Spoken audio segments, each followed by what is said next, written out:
Sagan er svolítið þannig að ég hef búinn að vera íþróttamaður ansi lengi, bæði þjálfað og spilað og ég fann bara að það var eiginlega nauðsynlegt fyrir mig fyrir þessi vonandi mörgu ár sem eftir eru að bæta við mig þekkingu til þess að geta unnið við eitthvað annað þó ég sé ennþá tengdur körfunni og verði það örugglega áfram.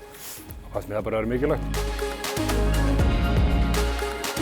Og bara eins og ég núna er í svona þannig transition, getur sagt. Ég er núna íþrótta- og rekstrarstjóri á körfuboltadeild Stjörnunnar og þar er í raun og veru beintengt við námið sem ég hef verið í síðustu 2 ár. Og þeir sem hafa áhuga á íþróttum, það er margt annað sem er svo í boði. Þeir eru hægt að geta spilað, það er hægt að halda sér tengdum með réttu námi, það er hægt að leggja grunninn. Nokkur svolítið mismikið eftir áfangum, eftir hvað á við á þeim tíma. Til dæmis eins og mannauðsstjórnunar áfangar geta hjálpað þér ef þú ert að reka íþróttadeild, klárlega. Og síðan hlutir eins og að setja upp viðskiptaáætlanir, fara eftir þeim. Ég geti talið lengi, sko. Forystu áfangar, þetta er allt saman sem getur pikkað eitthvað út úr og nýtt þér, sko. Þess að ég veit að margir íþróttamenn þeir setja allt annað til hliðar og þetta dominera líf þeirra.